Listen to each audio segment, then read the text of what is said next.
This is Agent Provocateur with Allan Walsh and Adam Wylde. Welcome to another episode of Agent Provocateur. It's a beautiful sunny day here in Los Angeles. Adam Wylde, it's not. How are you? It's not that bad here yet. It's cold-ish, but I'm good, Allan. I'm good. It was sunny today. I can't say it was LA sunny, and I want to apologize in advance for this mustache. If you're watching on YouTube, I have to grow this for Movember. So if I'm sure you've seen better facial hair in your NHL career, Allan, but I'm doing my best. Okay. You know what? I'm just going to leave it at there. Okay. I'm going to leave it at there. Allan, there was some big news this week. We had a lot of things we're going to talk about. NCAA, NHL, CHL, and that new ruling that's coming down. We've talked about this before, but it's happening either today or tomorrow, I think. And then we've got Four Nations Cup to talk about. But I think the first thing is there was some pretty big news at the beginning of the week that I've been excited to talk to you about because the NHLPA, via Marty Walsh, has put together a CTV advisory committee. And this is going to be players, and it's going to start with 10, but we're going to get to 32 eventually. And this is the first of its type in the NHL. It's amazing what happens when you have an active players union, all the great things that you can do. And Allan, this starts with, I believe, someone like you, because you're intimately involved in some way. Can you explain why this is important, your involvement, that sort of thing? Yeah, so as many of you know, I'm on the board of directors of this incredible organization called the Concussion Legacy Foundation, which is the fundraising arm for the Boston University Medical School CTE Center, the Unite and the Unite Brain Bank. And that's led by Dr. Ann McKee, amongst many other researchers and medical professionals. They have been at the forefront of testing, CTE testing on retired players, former players' brains, not just retired players, but players who've, active players, football players who've died. They've even found CTE in high school players. They found CTE in a female soccer player. And they are at the vanguard, the front of all of the testing, all of the research, the publishing of research papers based on clinical trials. And about 4 years ago, they asked me to come on and serve on their board of directors. I was honored to do that. It's really a labor of love and passion. There are so many former players that are being affected by repetitive hits to the head. So let's take a step back. For those that don't know, what is CTE? CTE is chronic traumatic encephalopathy, and it is a neurodegenerative brain disease caused by repetitive hits to the head impacts.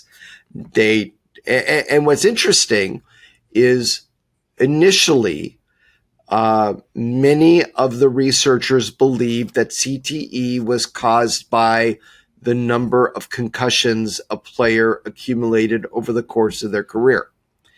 And the research now has very clarified itself that it isn't so much the concussions, it is the accumulation of repetitive head impacts over time.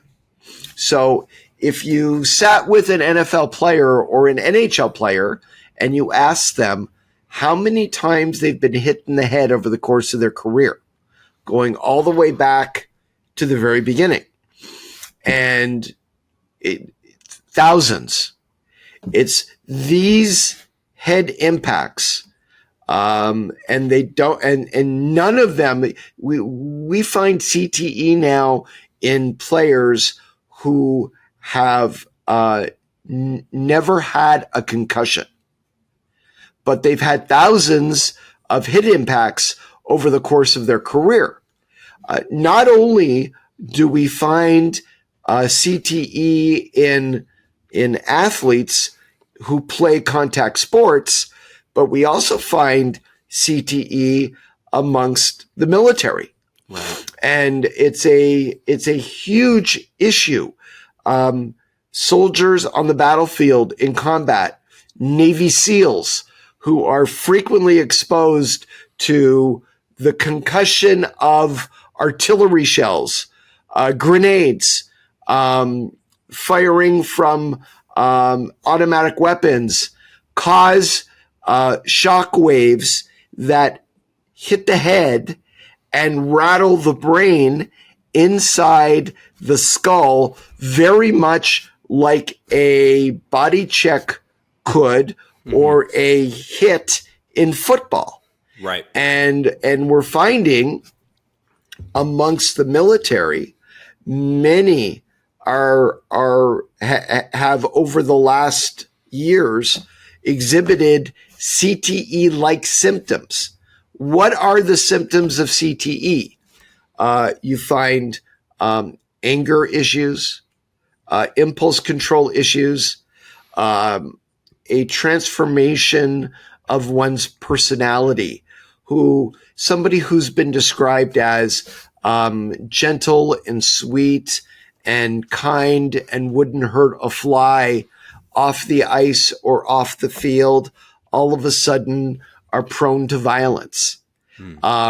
Hair trigger type of violence where something innocuous will set this person off, and all of a sudden, whether it's a wife, whether it's children, whether it's an incident of road rage, whether it's a incident in a parking lot of a grocery market where they are no longer are able to control their anger impulses, or they have them that they never had before. Short-term memory, long-term memory issues, sleep issues, very heavy depression, anxiety, alcoholism, drug abuse, all of these things.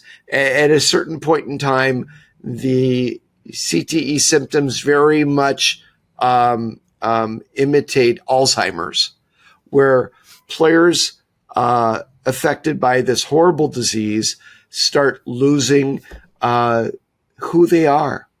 They start losing their personality. They start losing their cherished memories. And I've had the opportunity to speak to the family members of many people afflicted with CTE. And they say this wonderful father, this beautiful, amazing human being, this incredible husband that was my best friend and such a huge part of my life, all of a sudden, over the course of a few years, I no longer recognized who he was. And as somebody who is very close to my players that I work with and remain close with them as they transition into retirement, it's a cause that I deeply, deeply believe in. And we know it's there. There have been many recent scientific papers and studies that have definitively concluded that there is a association between repetitive head impacts and the onset of the CTE disease in people. There is still a lot we don't know. Will everybody who gets hit in the head hundreds to thousands of times over the course of a career develop CTE? No. We don't know specifically why certain people, it could be environmental factors, it could be a lot of other factors in addition to environmental that cause CTE to develop and progress, while other people, other athletes, other people exposed to head impacts do not. But we do know there is an association between head impacts and the onset of the disease. That we do know. And there has never been a case of CTE diagnosed in someone who has not had repetitive head impacts in their life. Right. It's not naturally occurring. And Allan, I think it's an important thing here because if anybody that, maybe missed our episode with Dr. Chris Nowinski, who you work with Boston University, who is the head of that program, I want to quickly mention something. You cannot test for CTE when someone's alive right now. And that is a huge barrier because there are people walking around with it and they won't know unless they donate their brains to science. And, the brains that have been donated to science in football, and there have been a few in hockey as well, the results are pretty conclusive, I would say. So at the Boston University Brain Bank, they've tested 13 former NHL players, and of the 13 players' brains that have been dissected posthumously, 12 out of 13 have tested positive for CTE. We're talking about players like Reggie Fleming, Stan Mikita, Bob Probert, Rick Martin, some players who had been enforcers and had many major penalties, lots of fights in their career, and some who were more skilled players, finesse players, not bashers and crashers, not guys that you would suspect on his face to be players who would be the most likely candidates to get CTE. Yeah. And while Stan Mikita wore a helmet before anybody else did, like he's one of the first players to wear just a normal helmet. But, everybody else was skating around with their hair flying in the wind, and even, Stan even tested for that. So I think what's fascinating in this is obviously the NHL's obvious denial of a connection between hockey or NHL hockey specifically and this. And the NHL will not acknowledge this, Allan. There's just it's seemingly that there's too much on the line. If they acknowledge it, then they open themselves up to lawsuits, et cetera, et cetera, et cetera. So they will not do anything. So let me just stop you right there. So the U.S. military has acknowledged that CTE is caused by repetitive head impacts. Yeah. The NFL very publicly acknowledged in congressional testimony back in 2016 that repetitive head impacts are associated and linked to CTE.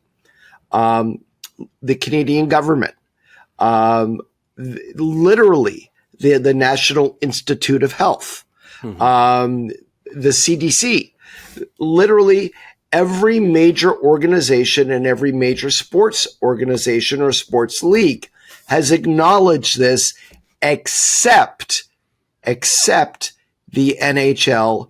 And I would say, even more specific, Gary Bettman.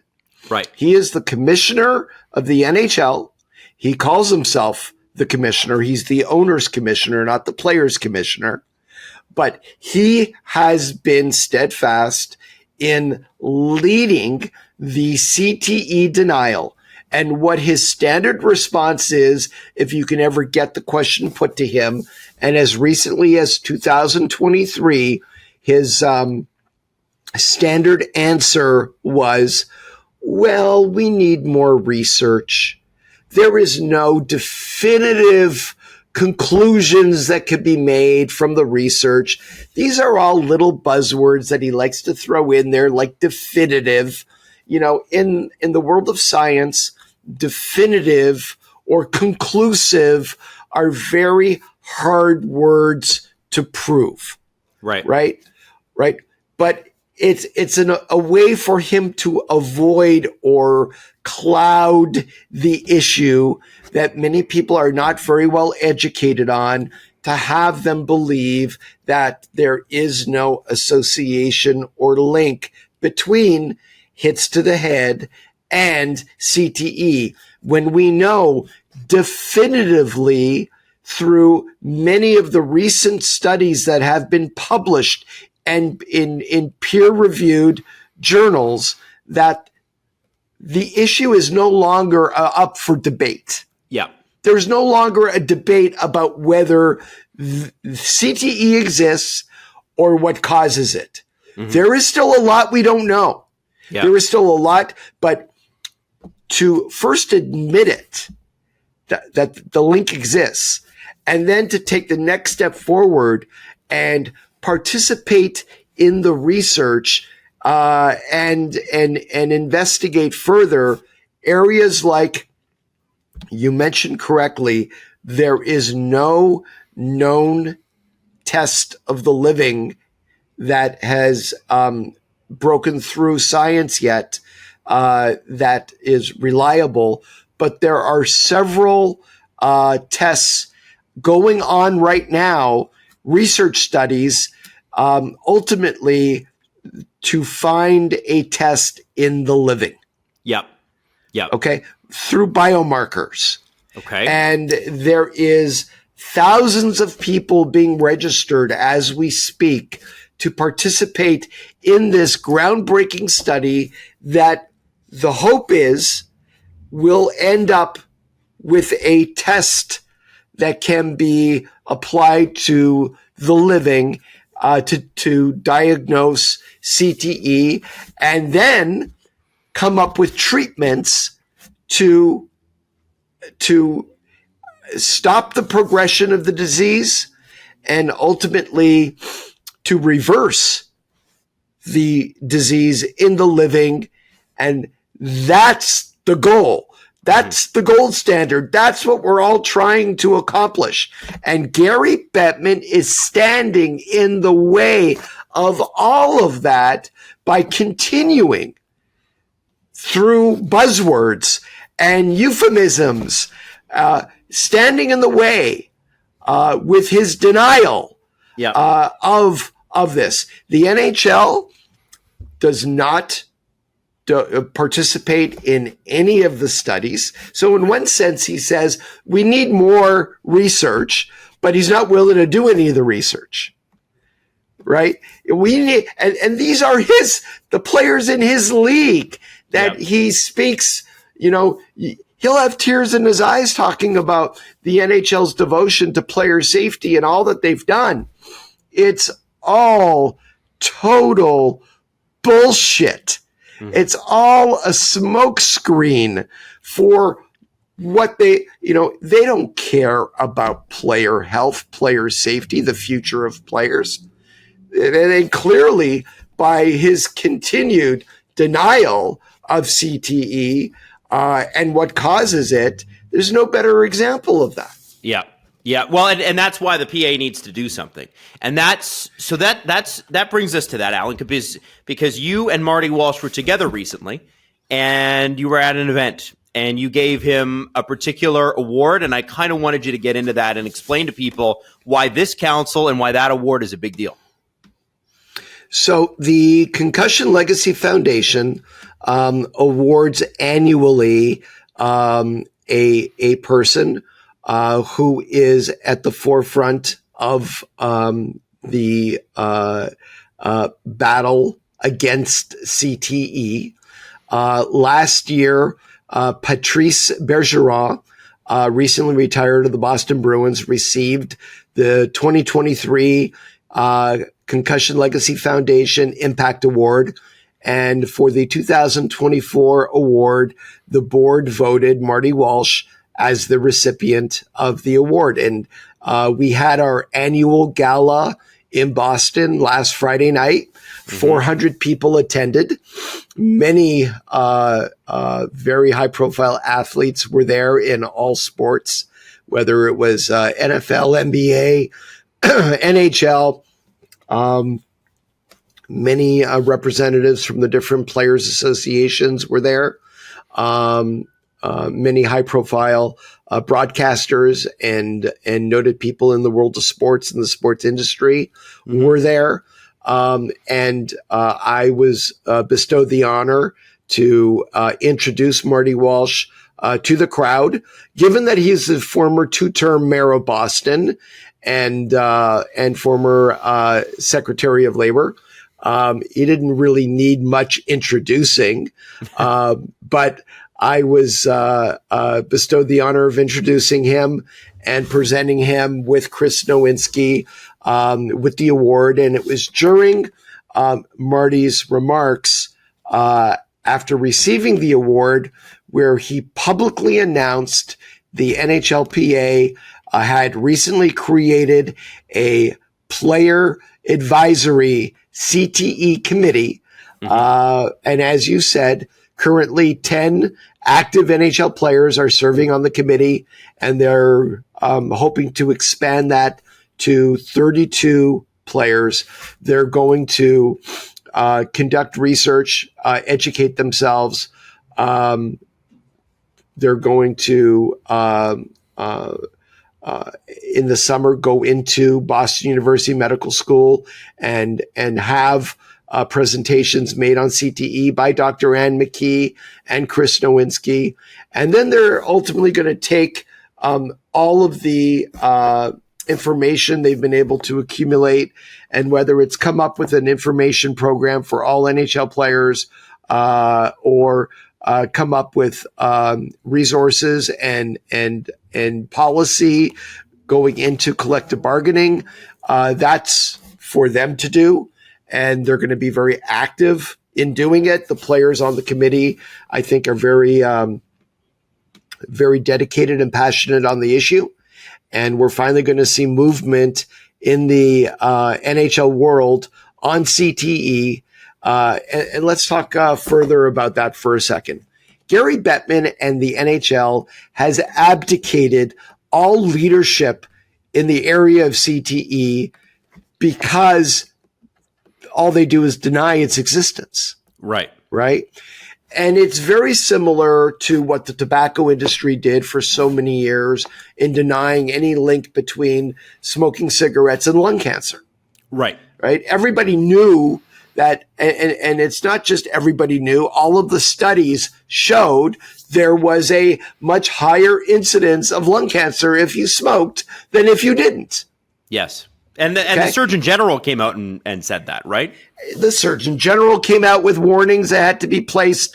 If there's an advertisement, you need to place a Surgeon General's warning. A Surgeon General's warning is on every package of cigarettes. And there were restrictions on advertising, discouraging young people from smoking for obvious reasons. Yeah. Because smoking, whether you smoke or not, smoking is not good for your health. Weird. Right? Crazy. Just like getting hit in the head thousands of times is not good for your brain. Yeah. Yeah. Okay? Same thing. Okay. So,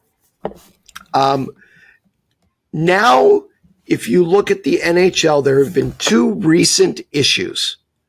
Let's turn the wheel for just a moment and talk about Arizona.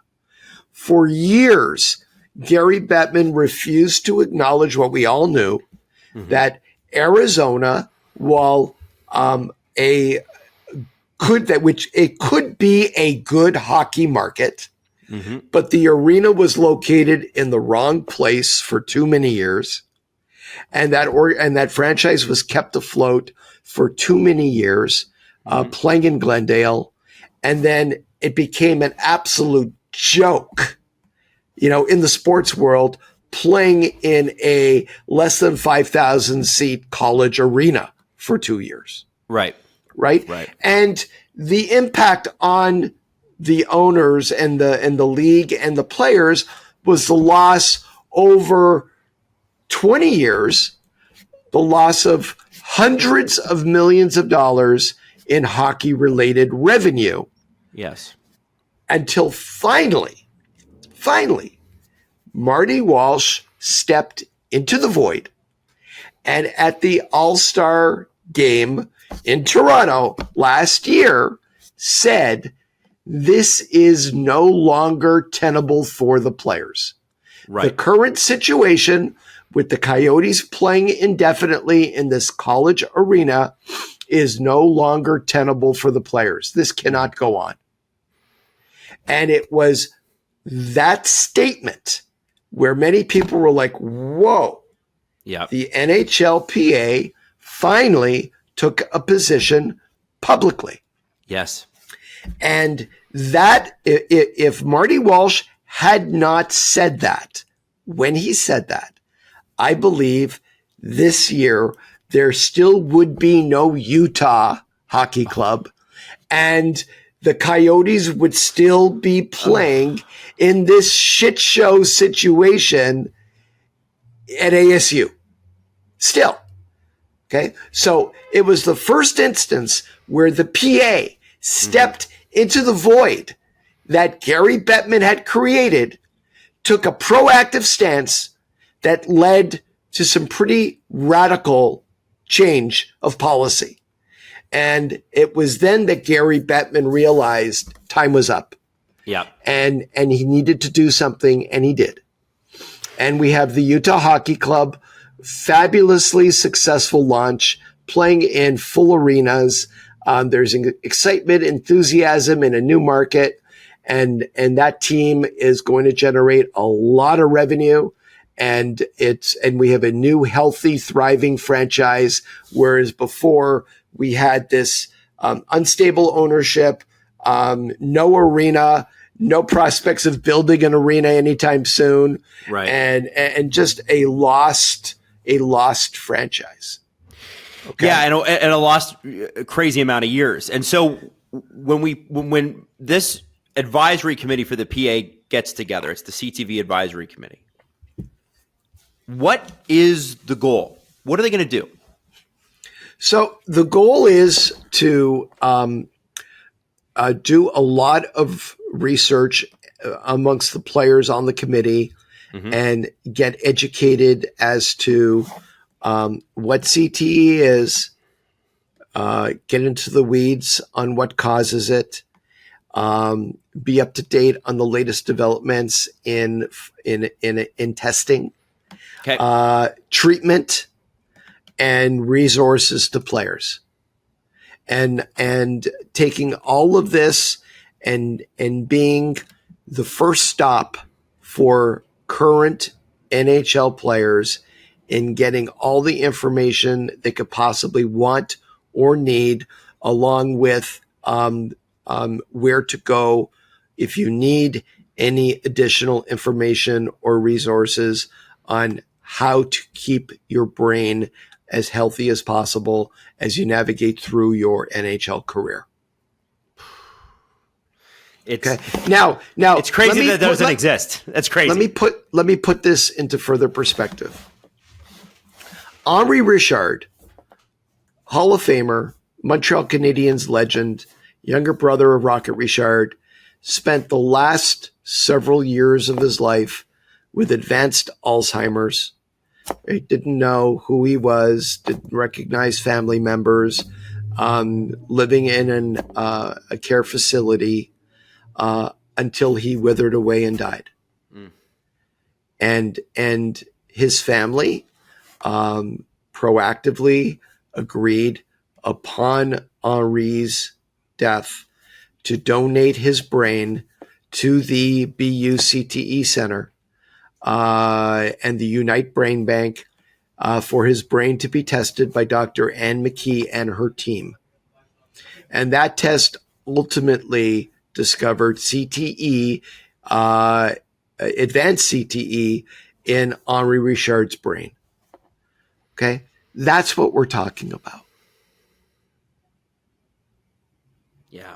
I mean, the stakes are very high on a personal level. And this isn't about making the game softer. This isn't about, to quote Colin Campbell when in those emails that were dropped in 2010, when Savard got beaned and he called him a little faker. This is the kind of stuff that we need to see changed at the NHL executive level.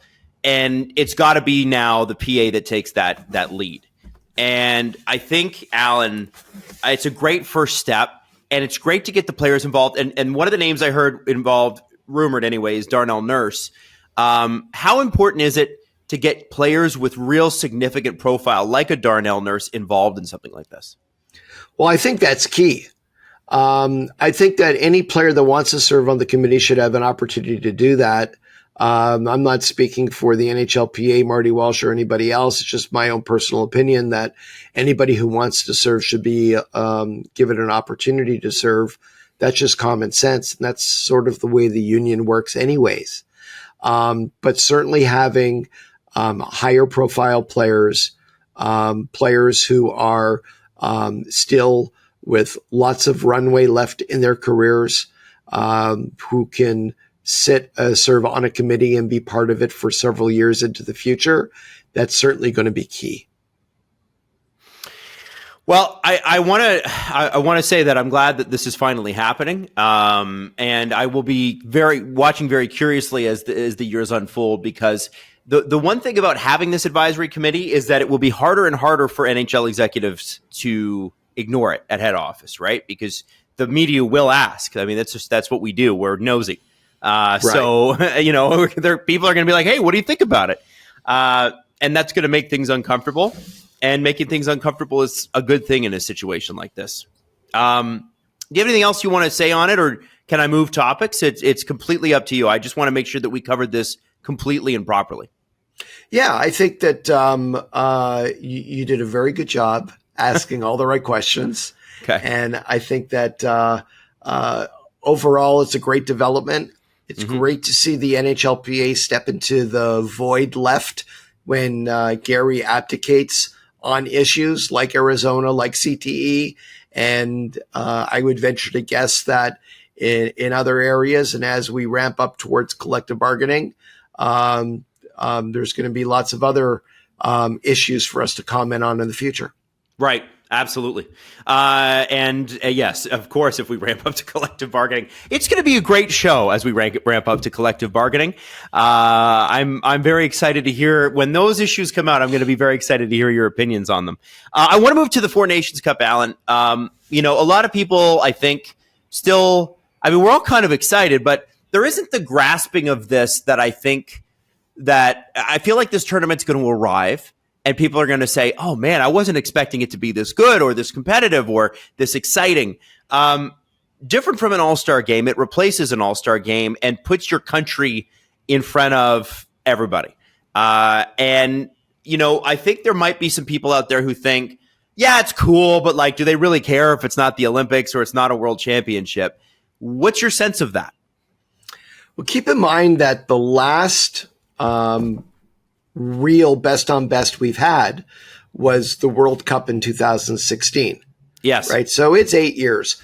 There are a lot of fans, a lot of hockey fans who are very invested in the NHL, who were not of age or were not fans back in 2016 and have no idea the significance of having a Four Nations or a World Cup or NHL players participating in the Olympics.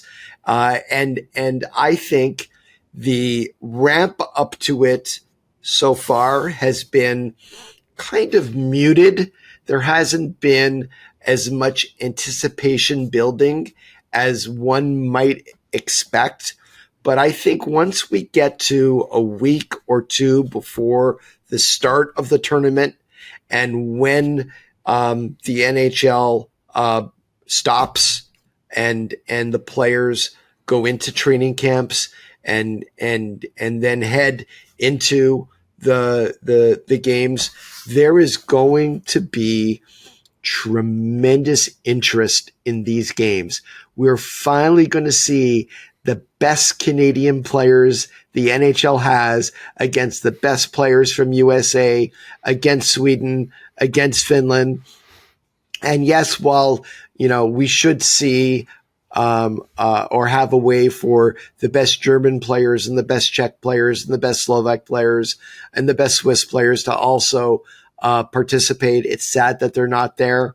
This is a very important start to then progressing to a World Cup in 4 years, and to have regular tournaments on the schedule, Olympics, World Cup alternating every 2 years, is going to be fantastic. And Adam, while this tournament is going on, we are going to do an episode, and we're going to talk about everything going on in Montreal and in Boston where the games are going to be played. And I'm telling you, it's going to be amazing. And the players do care. Oh, they want to be there.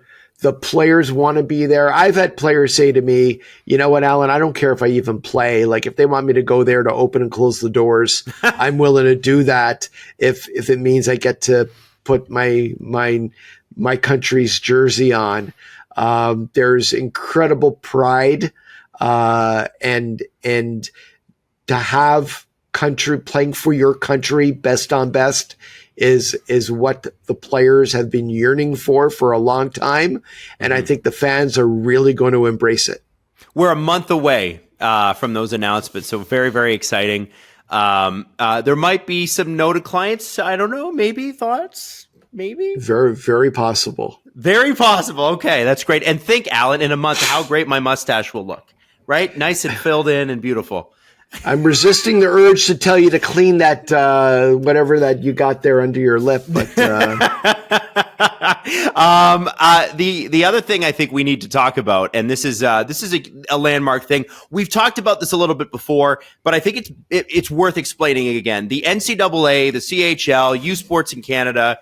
The NCAA is essentially opening up because for a while there, the NCAA wouldn't allow players. Forever. They wouldn't allow players that had been professionalized or paid, which means, like, I don't know, the OHL teams give them like a monthly stipend so they can eat lunch. The NCAA saw that as, you're professional, you can't play here. That has obviously been challenged along with a million other things that the NCAA monopoly has in the United States. And so that monopoly, I don't know if it's going to break up, but at least it's opening up. What does this mean? You know, if you got a young guy, Allan, if you're representing one of the young guys, you're an advisor because obviously you don't become an agent until they reach the NHL. What does that mean for one of your guys? Okay, so the news is today there was a vote by the NCAA council, and they have voted that Canadian Hockey League players will no longer be classified as professionals as of August 1, 2025. So starting next season and school year, CHL players will be eligible to play NCAA Division I hockey, which is a sea change. Right. It's incredible that this day has finally arrived. It was we all know CHL players were not professionals. Yeah. And the receiving of $35 to $50 a week in meal and gas money, the CHL jumped through hoops to reclassify the money they were giving to players from salary to an educational stipend to avoid the application of minimum wage laws and overtime. Right. And there was a lot of work and a lot of money spent by the CHL on a lot of lawyers and a lot of lobbying to either get state legislatures and assemblies to change their minimum wage laws to exempt CHL players, and so forth. But that's a different issue. But as of now, the three major junior leagues in Canada do not pay players any salary. They used to call it salary. It's only an educational stipend. Okay. Which is remarkable. Like, even if the player doesn't go to school, he's getting an educational stipend. Right. But now the floodgates have opened, the doors have opened. The writing was on the wall. What the NCAA was doing was an antitrust violation in barring CHL players from playing NCAA Division I hockey. There was litigation filed. They were going to lose. They knew they were going to lose. So in a fairly proactive stance by the NCAA, instead of going through all the litigation and losing, they threw in the towel early and said to the courts, just give us a little bit of time. We're going to make some changes. And that ultimately happened today. Wow. And we talked a little bit on, we recorded a Steve Dangle podcast today, but, essentially it means that guys that maybe are not fully developed yet, guys that maybe think, maybe I might not make the NHL. Maybe I could go play in Europe, but I would really like to get an education, have the option of looking outside Canada now. They can go to the States and go to a Division I school and continue their hockey development there, but also get a scholarship out of it. Right. So let's talk about this for a second. I've talked to many NCAA Division I head coaches, and they've been taking the approach that they don't want to come in and start raiding the CHL. They want to work hand in hand with the CHL teams. So they don't want to operate in the shadows and go to a top player who's 17 years old or 18 years old playing in the CHL and try to steal him away, as opposed to say to the CHL, you've got 19-year-olds or players who are about to become overage players. Those are the players we would like to present with opportunities to come play NCAA Division I. And the players can pursue a degree at a very good school while at the same time playing ultra competitive hockey.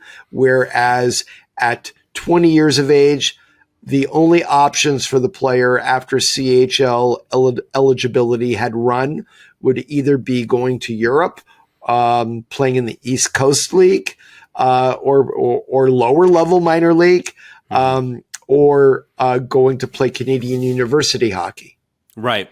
So this is now going to give those players, maybe they're late bloomers, or whatever their situation is. They could be drafted as a 19-year-old and still remain on a team's reserve list as an unsigned draft choice, but they will be able to go play unencumbered now NCAA Division I hockey.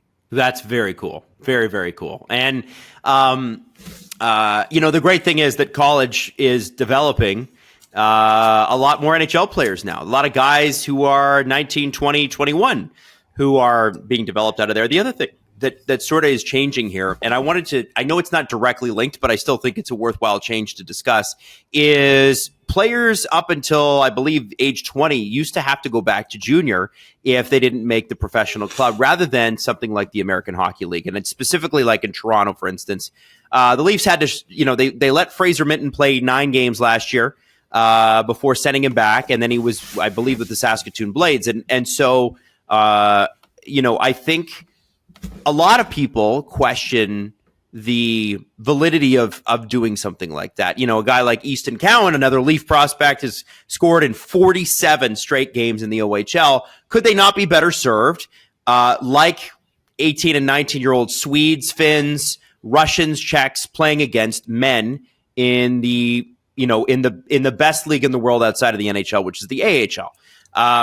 Allan, what are your thoughts on the changing rules there and where they stand currently? So right now, to me, it makes absolutely no sense why the NHL would be paying these huge development fees to the CHL. And if it should be all about what's best for the player. Yes. And there are some players who are very high draft picks who are no longer in the best place for them developmentally by returning to the CHL. They're not ready to play in the NHL. They're too good to play in the CHL, to continue playing in the CHL. And the best place for them to develop, we're not talking about a ton of players here.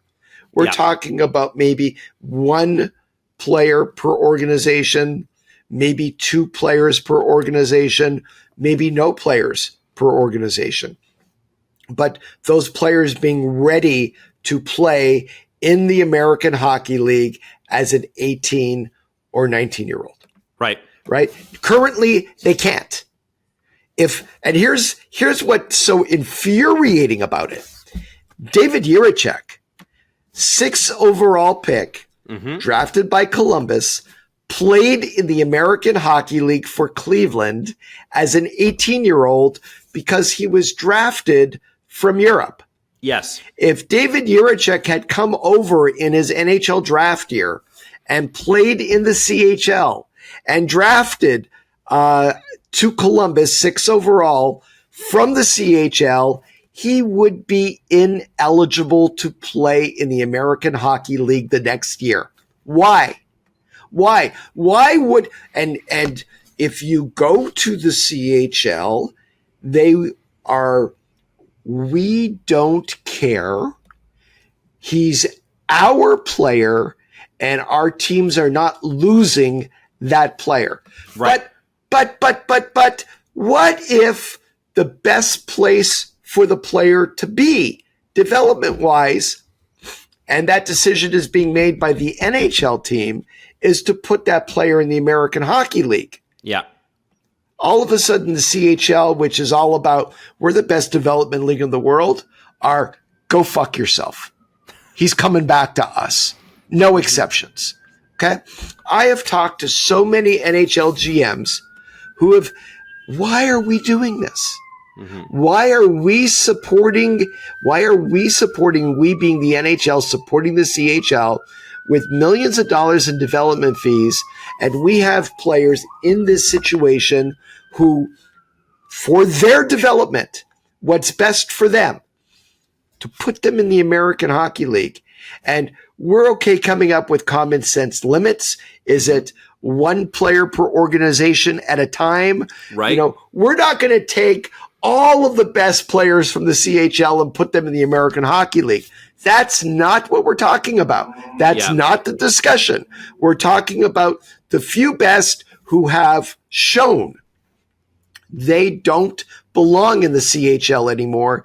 To have NHL teams faced with this devil's bargain to keep a player for 9 games and then send him back to junior, or at the end of training camp, just send him back to junior, when if you asked the NHL team, where is the best place for this player to develop this coming year? And they say, in our farm system, in the American Hockey League, that player should be there and will be a better player at the end of the year after playing in the American League, as opposed to going back to junior. Yeah. Why that's not allowed is beyond me. But it's going to change, we think. I think the NHL has shown that even though it's in the best interests of the players to do this, they're not willing to do anything proactive to change the rule. I think it's going to have to come from the player side. Okay. And it's something that I've been very active behind the scenes working on to make this a reality sooner than later. Okay. Well, there we go. Allan Walsh, everybody. Allan, thanks so much for letting the time and explaining, especially the CTE Advisory Committee. It's going to be something we keep eyes on as it develops. And what are the plans for this weekend? Are we jet setting? Are we going to see any clients? What are we doing? So this weekend, I got a bunch of clients in town playing against the LA Kings. Vancouver's in town. They play tonight. Then Columbus, Minnesota Wylde are in Southern California. And then I am going to Calgary to go see Bruce Springsteen and the E Street Band on next Wednesday in Calgary. Yeah. With a client. What what number show will this be in your Bruce Springsteen career? I've lost count over 140. That's amazing. So it's somewhere over 140. I can't tell you where. He made a lot of headlines here in Toronto, man. I think he played before Halloween. He played here, and he did play Santa Claus is Coming to Town. They gave him a pass on that, and apparently put on just a phenomenal show. Well, he played 2 shows in Toronto on Halloween night. Yeah, where he came out and opened. They opened with Ghostbusters. Oh, amazing. The theme from Ghostbusters, and they played last night in Toronto, and now they're going to head west. They're playing Winnipeg, Calgary, Edmonton, Vancouver. I'm going to try to hit at least 2 of those shows. Okay. Well, Allan, enjoy, and we'll catch up like next week or something. We'll figure it out. In between Bruce shows, that is. In between Bruce shows. This has been Agent Provocateur with Allan Walsh and Adam Wylde. Follow Allan Walsh on Twitter @WalshA. Subscribe wherever you get your podcasts by searching Agent Provocateur and hitting the subscribe button. YouTube.com/SDPN.